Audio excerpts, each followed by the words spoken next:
Hello everyone. So today we are starting a new chapter of tissue. देखो ना, tissue क्या होता है. हम सब ने पढ़ रखा है कि cell is the basic structural and functional unit of our body. ठीक है. तो अब अगर हम सिंगल सेल को लेंगे, if we take one single cell, so this will perform a particular function. कोई एक पार्टिकुलर फंक्शन परफॉर्म करता है. ठीक है. लेकिन जब कई सारे सेल आपस में आते हैं, ऐड होते हैं, जब कई सारे सेल आपस में ऐड होते हैं तो ये मल्टीपल फंक्शंस को परफॉर्म कर सकते हैं एक ही साथ. ठीक है. कैसे? कि मान लो अगर 100 सेल्स हैं. ठीक है. अगर 100 सेल्स साथ में हैं तो इनके बीच में क्या हो जाएगा बेटा? इनके बीच में डिवीजन ऑफ लेबर हो जाएगा. ठीक है. कि 25 लोग, 25 सेल ये कोई पार्टिकुलर काम कर लें, 25 सेल ये कोई काम कर लें, 25 सेल कोई और काम कर लें, 25 सेल कोई और काम कर लें. तो जब कई सारे सेल्स आपस में साथ में मिलते हैं, ठीक है, तो वो मल्टीपल फंक्शंस को परफॉर्म कर सकते हैं. ठीक है. या फिर कोई एक सिंगल फंक्शन को वो 100 के 100 सेल्स मिलके परफॉर्म करते हैं. ठीक है. At that time we say that it is a tissue. ठीक है. तो टिश्यू क्या है बेटा? It is a group of cells. ठीक है. जो कि स्ट्रक्चर में सिमिलर होंगे. ठीक है. साथ में काम करेंगे. और क्यों काम करेंगे? ताकि कोई पर्टिकुलर फंक्शन को परफॉर्म कर सकें. ठीक है. चलो अब देखते हैं. कई सारे सेल्स आपस में मिलके एक टिश्यू बनाते हैं. कई सारे टिश्यू जब साथ में मिलेंगे तो एक ऑर्गन बनाएगा. और कई सारे ऑर्गन जब साथ में मिलते हैं तो ऑर्गन सिस्टम बनाता है. ठीक है. फॉर एग्जांपल ऑर्गन सिस्टम हमारे बॉडी में कितने हैं?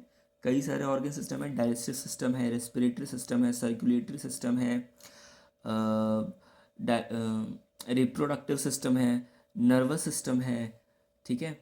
एंडोक्राइन सिस्टम है, एट्सेट्रा एट्सेट्रा. ठीक है. तो ये क्या है? These are organ systems. जब ये कई सारे ऑर्गन सिस्टम्स साथ में मिलेंगे तो एक इंडिविजुअल का बॉडी तैयार होता है. ठीक है. यहाँ तक कोई दिक्कत नहीं. आगे बढ़ते हैं. टाइप्स ऑफ टिश्यू की अगर हम लोग बात करें तो बेसिकली हम लोग इस चैप्टर में प्लांट टिश्यू और एनिमल टिश्यू की बात करेंगे. ठीक है. कि प्लांट टिश्यू क्या होता है और एनिमल टिश्यू क्या होता है. First we will talk about the plant tissue. Plant tissue की अगर हम लोग बात करें तो plant tissue is further divided into two types. दो मेजर टाइप के प्लांट टिश्यू होते हैं. First is the meristematic tissue and next is the permanent tissue. Meristematic tissue क्या होता है बेटा? मेरिस्टेमेटिक टिश्यू ऐसे टिश्यूज होते हैं जो कि कंटिन्यूसली डिवाइड कर सकते हैं. ठीक है. मेरिस्टेमेटिक टिश्यू कंटिन्यूसली डिवाइड कर सकते हैं. ठीक है. और ये प्लांट के ग्रोथ में हेल्प करते हैं. ठीक है. उनके हाइट और विड्थ के ग्रोथ में हेल्प करते हैं. ठीक है. अच्छा, मेरिस्टेमेटिक टिश्यू फर्दर 3 टाइप के होते हैं. कौन कौन से? Apical, lateral and intercalary. इन सबको हम लोग इंडिविजुअली स्टडी करेंगे. वहीं परमानेंट टिश्यू क्या होते हैं? ऐसे टिश्यू जो कि जिन्होंने डिवीजन की एबिलिटी लूज कर दी है. ठीक है. Which can not divide further. ठीक है. उसे हम परमानेंट टिश्यू कहते हैं. Permanent tissue is further is of two type, simple and complex permanent tissue. Simple permanent tissue कौन कौन से? Parenchyma, collenchyma, sclerenchyma. और कॉम्प्लेक्स में जाइलम एंड फ्लोएम. हम इन सब को इंडिविजुअली अभी स्टडी करेंगे. ठीक है. तो शुरू करते हैं. फर्स्ट बात करते हैं बेटा मेरिस्टेमेटिक टिश्यू की. जैसा कि मैंने बताया, दे कैन डिवाइड फर्दर. ठीक है. ये और फर्दर डिवाइड कर सकते हैं, इसीलिए it provides growth to the plant. ठीक है. अब देखो, first is the apical meristem. Apical का क्या मतलब होता है? एपिकल का मतलब होता है एट द टॉप. ठीक है. एट द टॉप या फिर एट द एपेक्स. अब एपिकल मेरिस्टेम कहाँ प्रेजेंट होगा? ऐसे जगह पे प्रेजेंट होगा जो कि टॉप पे हो. ठीक है. तो सोचो, एक बार करके दिमाग लगाओ, प्लांट्स में से कौन से पार्ट्स हैं जो कि कंटिन्यूसली डिवाइड हो रहे होंगे और टॉप पे होंगे. तो अगर हम प्लांट बनाएं, ठीक है, this will be the shoot, the soil and this will be the root. ठीक है. This will be the root. तो टॉप पोजीशन क्या क्या हो गया? एक तो ये पोजीशन हो गया, शूट का टॉप पोजीशन और रूट का टॉप पोजीशन. ये दोनों ऐसे पार्ट्स होंगे बेटा जहाँ पे एपिकल मेरिस्टेम प्रेजेंट होगा. और कहाँ कहाँ? जो नए ब्रांचेस निकलते हैं, ब्रांचेस का भी तो टॉप पोजीशन होगा. So these are the top position जिसे हम एपिकल, जहाँ पे एपिकल मेरिस्टेम प्रेजेंट होता है. ठीक है. और क्योंकि यहीं पे एक सेल्स डिवाइड होते रहते हैं तो ये ग्रो करता रहता है, ठीक है, यहाँ पे सेल्स डिवाइड होते रहेंगे तो ये ग्रो करता रहेगा, ठीक है। So that is why apical meristems कहाँ प्रेजेंट है, they are present at the top. Next हम लोग बात करते हैं बेटा इंटर कैलरी मेरिस्टम की। इंटर कैलरी मेरिस्टम क्या होता है बेटा, इंटर कैलरी मेरिस्टम जो है वो ऐसी जगहों पे प्रेजेंट होता है जहाँ से नए ब्रांचेस प्रोड्यूस होते हैं, ठीक है। Suppose this is the point जहाँ से ये ब्रांच निकल रहा है, तो ये inter calorie muscle sorry tissue यहाँ पे प्रेजेंट होगा। अगर इंटर कैलरी टिश्यू यहाँ पे प्रेजेंट है तो नया ब्रांच यहाँ से निकलेगा, ठीक है। और वहीं the third one is the lateral meristem. Lateral का क्या मतलब होता है, लेटरल इज दिस, ठीक है, साइड वाइज, ठीक है। तो प्लांट के साइड में आते हैं, साइड वाइज जो टिश्यूज प्रेजेंट होते हैं, those are known as the lateral meristem. Lateral meristem किस में काम आएगा, it will help in the growth of the width, width के कहते हैं ग्रोथ में या गर्थ के ग्रोथ में कौन हेल्प करेगा, तो लेटरल मेरिस्टम करेगा। विड्थ का क्या मतलब है कि इसकी जो चौड़ाई है, इस प्लांट की जो चौड़ाई है, जो विड्थ है, ठीक है, that is control by the lateral meristem, ठीक है। So this was about the meristematic tissue. आगे बढ़ते हैं, next is our permanent tissue. Permanent tissue क्या है, जो जैसा मैंने बताया ये अब ग्रोथ का जो कहते हैं एबिलिटी है वो खो चुका है, it can not divide further, इसलिए हम इसे परमानेंट टिश्यू कहते हैं, ठीक है। परमानेंट क्यों है, क्योंकि अब ये डिवाइड नहीं कर सकता, ठीक है। अब परमानेंट टिश्यू फर्दर दो टाइप के हैं, सॉरी तीन टाइप के हैं, पैरेन्काइमा, कोलेनकाइमा एंड स्क्लेरेनकाइमा। बात करते हैं पैरेन्काइमा की, तो देखो पैरेन्काइमा, कोलेनकाइमा, स्क्लेरेनकाइमा, इन्हें याद करने का तरीका क्या है कि आप इनका स्ट्रक्चर याद करें। देखो पैरेन्काइमा जो होता है बेटा, एक तो राउंड एंड ओवल शेप का होता है, ठीक है। कैसा होता है, राउंड एंड ओवल शेप का। राउंड एंड ओवल शेप है, इसकी वजह से क्या होगा, अगर ये हम इन्हें पास पास रखेंगे तो इनके बीच में गैप्स आ जाते हैं, ठीक है। तो इनके बीच में ये जो गैप्स आ रहे हैं बेटा, these are known as the intercellular space, इसे हम इंटर सेलुलर स्पेस कहेंगे। स्पेस के सेल्स के बीच में स्पेस है, इसे हम इंटर सेलुलर स्पेस कहते हैं, ठीक है। और क्या, इनका जो वॉल होता है, they have thin wall they have thin wall. और क्या ये बेटा पैरेन्काइमा सेल्स जो होते हैं, दे आर लिविंग सेल्स, ठीक है, दे आर लिविंग सेल्स। इनमें साइटोप्लाज्म प्रेजेंट होता है और इसमें फर्दर मेटाबॉलिक रिएक्शंस हो रहे होते हैं, they are the living cells. और इनका काम क्या होता है, तो parenchyma helps in the storage of the food, ठीक है, ये फूड के स्टोरेज में हेल्प करता है। वहीं बात करते हैं, नेक्स्ट इज कोलेनकाइमा। तो कोलेनकाइमा का जो शेप जो होता है, it is irregular in shape. ये कैसा होता है, तो इरेगुलर इन शेप होता है, ठीक है। और क्या, अब कंपैरेटिवली पैरेन्काइमा के कंपैरिजन में अगर देखें तो इनमें इंटरसेलुलर स्पेस कहीं तुम्हें नहीं दिखेगा, या तो होंगे तो बहुत कम होंगे या तो एब्सेंट होते हैं, ठीक है। They do not have no intercellular space, ठीक है। और पैरेन्काइमा के का अगर हम कंपैरिजन करें तो they have comparatively thick cell wall, इनका सेल वॉल जो है वो थिक होता है। साथ ही साथ और क्या, अगर हम इनके कॉर्नर्स पर ध्यान दें तो इनके कॉर्नर्स पर एक प्रोटीन का डिपोजिशन होता है, ठीक है।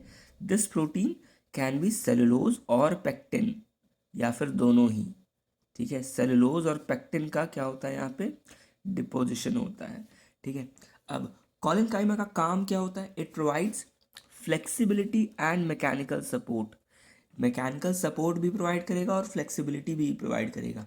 आपने देखा होगा कि जब आंधी तूफान आता है तो जो छोटे छोटे प्लांट्स होते हैं, जो बड़े प्लांट्स होते हैं वो तो टूट के उड़ जाते हैं या टूट के गिर जाते हैं, लेकिन छोटे छोटे जो प्लांट्स होते हैं बेटा, वो जब हवा आती है तो पूरी तरीके से बेंड हो जाते हैं, ठीक है, बहुत आराम से ये बेंड हो जाएंगे, और जब हवा चलना बंद होगी तो वापस से एरेक्ट हो जाते हैं, ठीक है। तो ये जो एबिलिटी है, बेंडिंग विदाउट ब्रेकिंग एक टर्म होता है, बेंडिंग विदाउट ब्रेकिंग,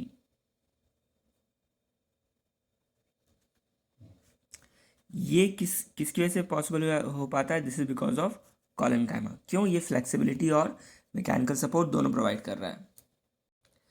नेक्स्ट बात करते हैं बेटा स्क्लेरेनकाइमा। स्क्लेरेनकाइमा का अगर हम स्ट्रक्चर देखें तो it is a long fibrous like tissue, ठीक है, लॉन्ग फाइबर जैसा टिश्यू होता है, which have closed ends, closed pointed ends, इसे हम टेपरिंग एंड्स भी कहते हैं, ठीक है, long closed pointed ends present होते हैं जिसे टेपरिंग एंड्स भी कहा जाता है, ठीक है। स्क्लेरेनकाइमा जो होते हैं दे आर डेड सेल्स, ठीक है। पैरेनकाइमा और कॉलेनकाइमा जो थे दे वे लिविंग सेल्स, लेकिन स्क्लेरेनकाइमा इज डेड सेल्स, ठीक है। और इनमें इनका जो एक्टिव सेल वॉल होता है ये भी काफ़ी थिक होता है, थिक सेल वॉल। और ये थिक सेल वॉल क्यों होता है? Because of the deposition of a protein called lignin, ठीक है। और स्क्लेरेनकाइमा क्या बनाता है? It forms the outer protective layer of the plants, ठीक है। It provides protection, it provides support to the plant, ठीक है। चलो अब नेक्स्ट बात करते हैं। हमने परमानेंट टिश्यू में हमने सिंपल परमानेंट टिश्यू पढ़ लिया, अब हम पढ़ लेते हैं कॉम्प्लेक्स परमानेंट टिश्यू के बारे में। पैरेनकाइमा नहीं, सॉरी, कॉम्प्लेक्स परमानेंट टिश्यू। चलो कॉम्प्लेक्स परमानेंट में बेटा हमें दो टाइप के टिश्यू पढ़ने हैं, first is the xylem and then is the phloem. Xylem की अगर हम लोग बात करें तो जाइलम कैसा होता है? जाइलम वैस्कुलर बंडल का वो टिश्यू है, ठीक है, जाइलम वैस्कुलर बंडल का वो टिश्यू है जो कि पूरे प्लांट में वाटर और मिनरल का ट्रांसपोर्ट करता है, ठीक है। क्या करता है? वाटर और मिनरल का ट्रांसपोर्ट करता है। और ये जो ट्रांसपोर्ट होता है दिस इज यूनिडायरेक्शनल। यूनिडायरेक्शनल का क्या मतलब है कि दिस इज अ प्लांट, ठीक है, दिस इज इट्स रूट्स, ठीक है। तो हमें पता है कि प्लांट जो है वाटर और मिनरल रूट से ही अब्जॉर्ब करता है, ठीक है। और जब ये वाटर या मिनरल रूट से अब्जॉर्ब होगा तो रूट से अब्जॉर्ब होके ऊपर की तरफ जाएगा ना, रूट से अब्जॉर्ब होके नीचे की तरफ जाने का तो कोई मतलब नहीं है। तो इसीलिए it follow the single direction of movement, ये एक ही डायरेक्शन में फ्लो करता है, दैट इज वाई हम इसे यूनिडायरेक्शनल फ्लो कहते हैं, ठीक है। चलो अब जाइलम के पार्ट्स की बात करें बेटा तो चार पार्ट्स होते हैं, xylem tracheid, xylem vessels, xylem parenchyma and xylem fibres. देखो xylem tracheids and xylem vessels they both are almost of the same type same structure जैसा होता है। क्या होता है? These are the thick dead cells, ठीक है। इनका ट्यूबुलर स्ट्रक्चर होता है, ट्यूब के जैसा स्ट्रक्चर होगा, ठीक है। और दे हैव परफोरेटेड पोर्स, उनमें पोर्स का एक्टिव प्रेजेंस होता है, ठीक है, छोटे छोटे पोर्स का प्रेजेंस होता है वॉल पे भी और ट्यूब्स के ऊपर भी, ठीक है। ये जो रखते हैं, ये जो ट्यूब्स हैं ये अंदर से हॉलो होते हैं, ये जो ट्यूब्स होते हैं बेटा ये अंदर से हॉलो होते हैं और इन्हीं हॉलो ट्यूब से ट्रांसपोर्टेशन हो पाता है। अगर ये बंद रहेगा तो ट्रांसपोर्टेशन कैसे होगा? ठीक है, so these are hollow tubes, ठीक है। और it transports water and minerals vertically, vertically यानी कि top to bottom to top या फिर नीचे से ऊपर, ठीक है। ये इस डायरेक्शन में रखते हैं, ट्रांसपोर्ट कर रहा है इन वर्टिकल डायरेक्शन, ठीक है। वही बात करें जाइलम पैरेन्काइमा की, तो पैरेन्काइमा के बारे में हमने अभी जस्ट पढ़ा था। कैसा होता है बेटा? पैरेन्काइमास आर लिविंग सेल्स, ठीक है। क्या काम होता है? Storage of food. और अच्छा ये पैरेन्काइमा जो ये हॉरिजॉन्टल ट्रांसपोर्ट्स में भी हेल्प करता है। हॉरिजॉन्टल ट्रांसपोर्ट्स का मतलब लेफ्ट टू राइट, ठीक है। अगर ये प्लांट है, ठीक है, अगर यहाँ से जाइलम जा रहा है तो इधर वाले पार्ट को भी तो चाहिए होगा, तो ये हॉरिजॉन्टल ट्रांसपोर्ट में भी हेल्प करता है, ठीक है।